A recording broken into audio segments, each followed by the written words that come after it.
Tiga. Bismillahirrahmanirrahim. Assalamualaikum warahmatullahi wabarakatuh. Alhamdulillah wassalatu wassalam ala rasulillah amma ba'd. Pemirsa kaum muslimin rahimani wa rahimakumullah.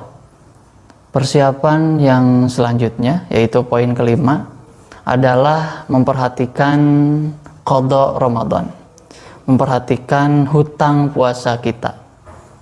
Hutang puasa di tahun yang sebelumnya. Perlu kita ketahui, gitu ya,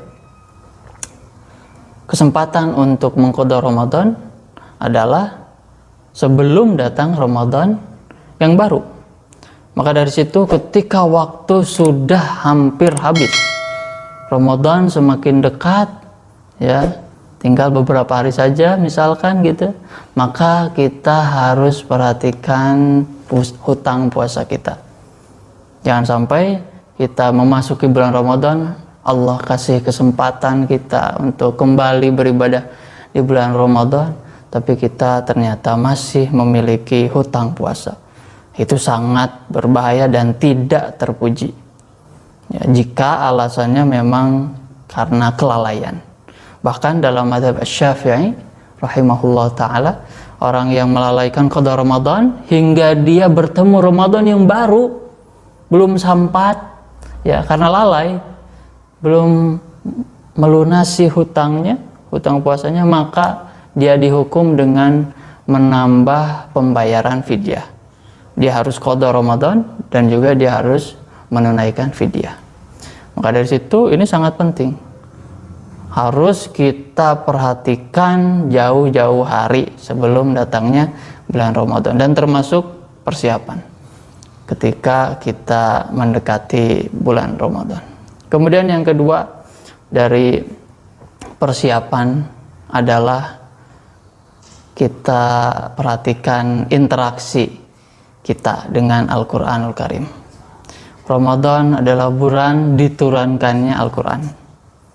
Syahrul Ramadan alladzi unzila fihil Quran. Itu jelas sekali ayatnya.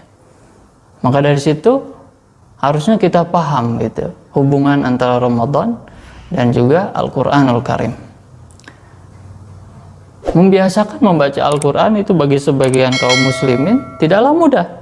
Maka dari situ perlunya persiapan dari sekarang untuk membiasakan diri berinteraksi dengan Al-Quran. Dan perlu diingat, persiapan ini, maksudnya persiapan kita gitu ya, menyambut Ramadan dengan berinteraksi, ya, berinteraksi mempererat hubungan dengan Al-Quran, itu bukan hanya dengan membaca saja. Bisa juga dengan apa? Mempelajari tajwid misalkan. Atau bahkan bagi orang yang belum mampu membaca, maka segera pelajari sebelum memasuki bulan Ramadan. Lalu misalkan memperbaikinya, memperindahnya, ya, dan hal-hal lain yang berhubungan dengan Al-Quranul Karim. Maka dari situ harus kita ingat, ya, baik-baik, ya, dan harus kita persiapkan bahwasanya Ramadan itu identik dengan Al-Quran dan kita pun harus segera, gitu ya, segera mempersiapkan diri berinteraksi dan juga mempererat hubungan dengan Al-Quran Al-Karim. Kemudian yang ketujuh dari persiapan kita menyambut bulan Ramadan adalah berlatih puasa. Maksudnya adalah memperbanyak puasa sunnah, membiasakan melakukan puasa sunnah.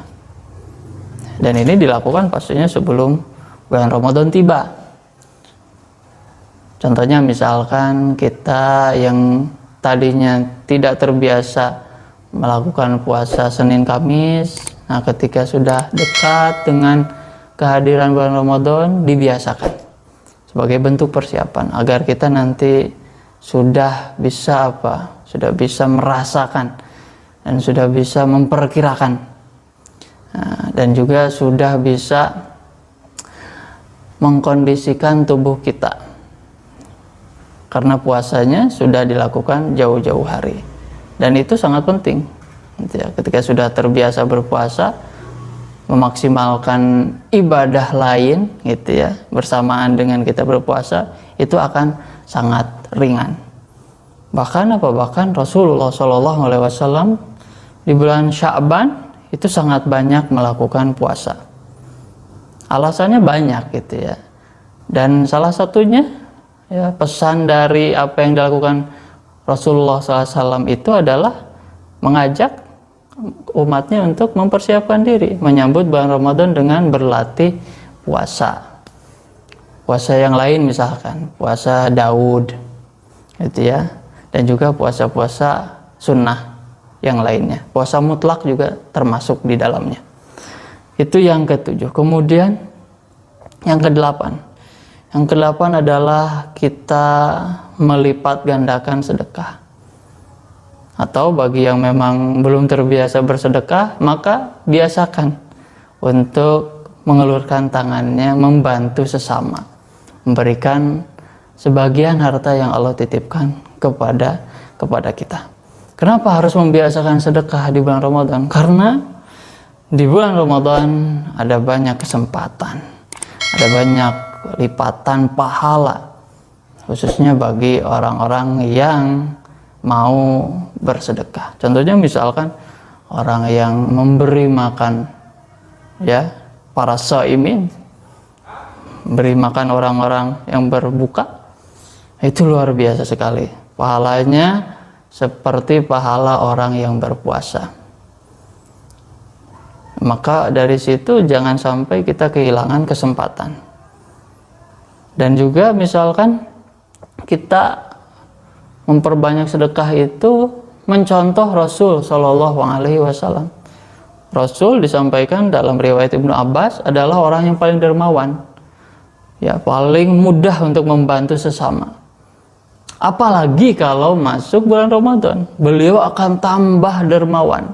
Nah, maka kita sebagai umatnya mencontoh, ya meneladani apa yang dilakukan oleh Rasul Sallallahu Alaihi Wasallam. Nah, itu 4 persiapan tambahan yang mudah-mudahan bisa bermanfaat sebagai pengingat bagi diri saya dan juga bagi kaum muslimin yang menyaksikan. Wabillahi taufiq wal hidayah. Assalamualaikum warahmatullahi wabarakatuh.